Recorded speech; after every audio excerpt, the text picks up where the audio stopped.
Food ఎవరు పెడతారు? మరి థ్యాంక్ యూ చెప్పావా? రేపు పొద్దున ఇంటికి వెళ్ళిన తర్వాత లేచిన తర్వాత ఫస్ట్ మీ ఇంట్లో అమ్మమ్మ ఉంటే లేకపోతే నాన్నమ్మ ఉన్నా అమ్మ ఉన్నా వెళ్ళి హ్యాపీ ఉమెన్స్ డే అని చెప్పండి. ఎందుకంటే ఇయర్ మొత్తం మనం చెప్పక్కర్లేదు, కానీ ఇయర్లో ఒకరోజు చెప్తే వాళ్ళు చాలా హ్యాపీ ఫీల్ అవుతారు. So March 8th women's day. Okay, ఇప్పుడు మనకి గెస్ట్ లో వచ్చిన మేడం కూడా హ్యాపీ ఉమెన్స్ డే చెప్పండి. టీచర్స్ కూడా చెప్పండి. సో అలానే రేపు వెళ్ళిన తర్వాత రేపు ఇంట్లో లేచిన వెంటనే రేపు మన హాలిడే. ఓకే, సో రేపు లేచిన తర్వాత అమ్మకి అమ్మమ్మ నానమ్మ ఎవరున్నా వాళ్ళకి హ్యాపీ ఉమెన్స్ డే అని చెప్పాలి. ఓకేనా? ఈరోజు మనకు చీఫ్ గెస్ట్గా వచ్చినటువంటి మేడం డాక్టర్ గారికి, అలాగే మన డైరెక్టర్ సార్ గారికి, మన టీచర్స్ అందరికీ కూడా ఉమెన్స్ డే శుభాకాంక్షలు. దానికి సార్ చెప్పినట్టుగా ఒకరోజు చెప్తే చాలు, అమ్మ తృప్తి పొందుతుందన్న. డైలీ చెప్పినా కానీ నాన్న తృప్తి ఉండదు.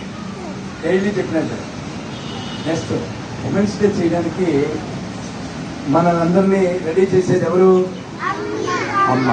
మనకు వండేది ఎవరు? మనకు చేయించేది ఎవరు? మన చేత వర్క్ చేయించేది ఎవరు? అన్నీ అమ్మే.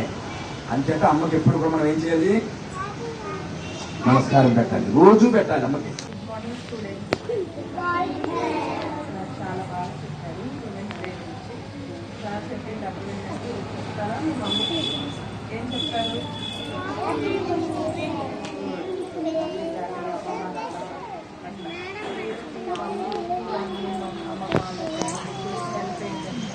వాళ్ళతో బట్టలు ఆడుకోవడానికి టీవీ చూడగానే ఆడుకోవచ్చు, కొంచెం గేమ్స్ ఆడుకుంటాము, నైట్ త్వరగా పడుకుంటాము, మార్నింగ్ వేసిన టైంకి స్కూల్కి వెళ్ళిన హడావిడి ఇవన్నీ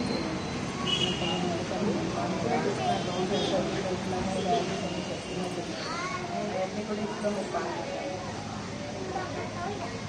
thank you. Second Gautam and Devansh.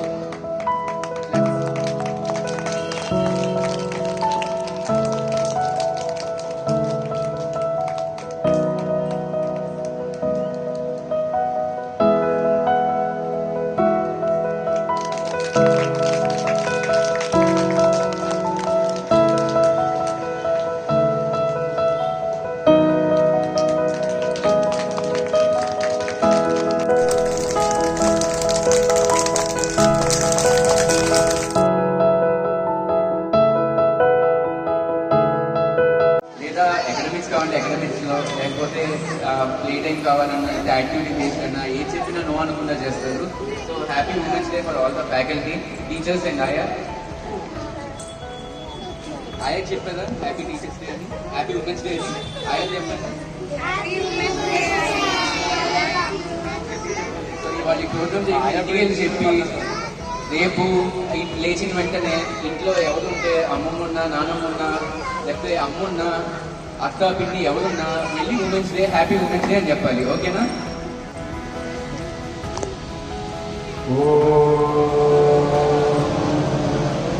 త్వమేవ మాతా చ పితా త్వమేవ త్వమేవ బంధుశ్చ సఖా త్వమేవ త్వమేవ విద్యా ద్రవిణం త్వమేవ త్వమేవ సర్వం మమ దేవ దేవ.